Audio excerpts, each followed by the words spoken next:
Welcome everyone to a new edition of Market Simplified. I am Milan Vaishnav. In the previous video, we had discussed two realty stocks and had examined the emergence of relative strength in that pocket.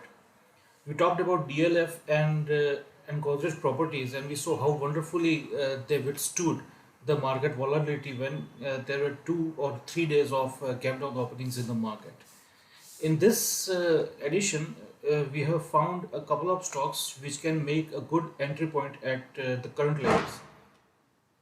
Uh, we discuss, we'll begin the shortlisting of the stock using the quadrant crossover method, and then we will go on to examine the relative strength and the probable entry points that we can use to make an entry in the stock for the short to medium term horizon.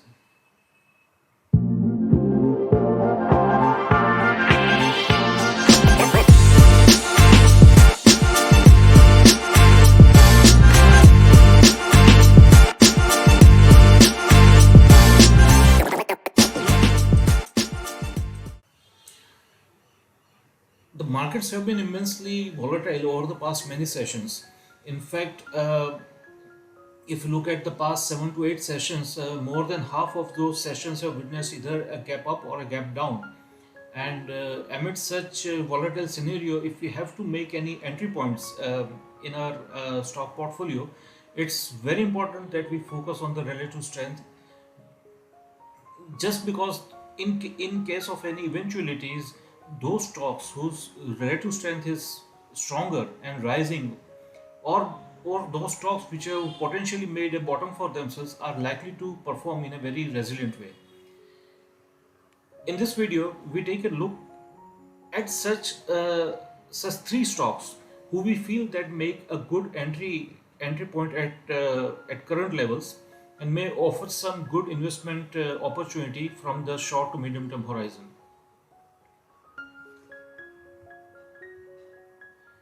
We begin our search by doing a quadrant crossover scan. By quadrant crossover, I mean that we select Nifty 200 as the universe and scan for those stocks where the JDK RS momentum is crossing above 100. The interpretation of this technical point is that whenever the JDK RS momentum crosses above 100, it is likely that the stock might have completed its consolidation if it is consolidating, or if it is in a corrective decline, then the stock may have found a bottom for itself, and there are high possibilities that a period of relative outperformance against the benchmark may begin. In this case, we have used Nifty 500 as the benchmark. When we did this scan, so many stocks appeared, like you can see many names on the screen, that is IndusInd Bank, Eicher Motors, Petronet, SBI Life, Kotak Bank, TVS Motors, and so on. But we have selected these three stocks, which is Ramco Cements, HDFC, and Ultra Semco. Before I move on, I would like to say that the reason that I selected these three stocks that because I wanted those stocks which are as much away from this center point. Again, the reason is that from a technical perspective, when the interpretation of this tool goes, there is a rule of thumb that farther you are away from the center point, higher will be the alpha, or rather higher will be the possibilities of alpha generation in those stocks. So more away you are from the center point, the higher the alpha that is what we are likely to generate. So we keep our focus on these three stocks: Ramco Cement, HDFC, and Ultra Semco. To begin with, we'll start with the examination of the relative strength line of Ultra Sem against Nifty 500. Before I go into any deeper analysis, I would like to point out that just as we subject the price chart to a pattern analysis, we also subject these indicators. We can also subject these indicators to regular pattern analysis. So it appears that the RSI has already given a breakout from a similar formation well ahead of the RS line. This raises the possibility of the RS line taking a support here at the current levels and staging some up move, which will mean the beginning of relative outperformance of Ultrasim against Nifty 500. If we move on to the actual price chart of Ultrasim, this is the weekly price chart, and we see that the stock has taken a support at a pattern trendline support, and it has also seen a formation of a candle with a long lower shadow. Whenever a candle with a long lower shadow appears near the support area, the classical analysis of this means that there is a potential bottom in place, and subject to a confirmation on the next bar, the stock might have well formed a base or a bottom for itself. And below is the below are the relative rotation graph lines. Again, it's clearly seen that the stock has seen the quadrant crossover. The JDKRS momentum has crossed above 100.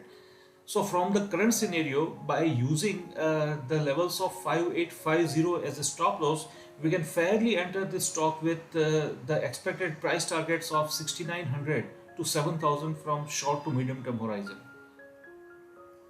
The next in line would be HDFC.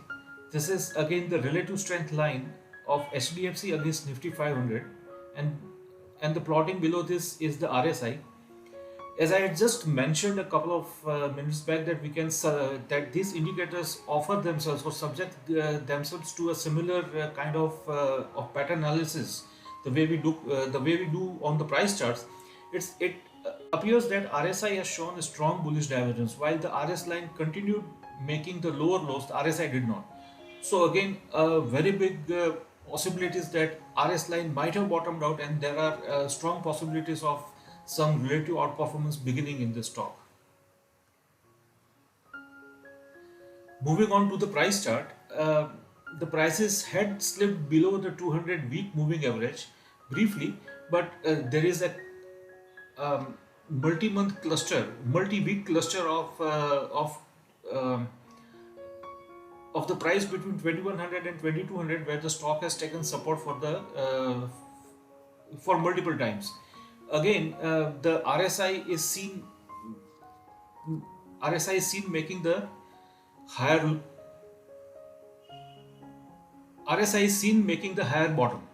So there are high chances that the stock may move past the 200 week MA, which is 2211 at present. So we can fairly make an entry above 2225, 2225, 2225, with the potential price targets of 2550, and we can use the levels of 2050 as a stop loss in this stock. There is a high degree of possibility that this stock behaves in a very resilient way if the markets are volatile, and if the markets rise, and if the technical pullback continues, then this financial stock may relatively outperform the broader markets. The last of the three stock is Ramco Cement. This is the second cement stock. The RS line against Nifty 500 shows that it has taken a significant double bottom support. I think it's a multi-year support, and though RSI is seen making lower lows, there are high chances that the RS line reverses from the current support. Moving on to the price chart, there is a strong bullish divergence of RSI observed against the price. This has happened because the price of Ramco cement on weekly chart has made a lower low, but RSI has not done so. So this has resulted into RSI's bullish divergence against the price. There are high possibilities that the stock may find a potential bottom for itself, more so when it has seen a quadrant crossover and the bullish divergence of RSI happening at the same time. If we have to make entry in this stock, we can enter this stock above 695 and expect the price targets of around 790, and we can use the levels of 660 as a stop loss if we make an entry. So we expect that there is a strong emergence of relative strength in these three stocks, that is Ultra Semco, HDFC and Ramco Cement, and if the technical if the technical pullback continues, then all of these three stocks are likely to show a very strong and very resilient relative performance against the broader markets. In the event of any continued in a continued retracement or minor corrective moves, then we expect this stock again to relatively outperform. See, when the market declines, everything declines, but stocks which are relatively stronger will tend to decline less. So, from short to medium term investment opportunity or investment horizon, these three stocks offers a potentially good entry point at the current levels. I'll be back again with a similar episode in next few days. So stay tuned and stay subscribed to us. Thank you.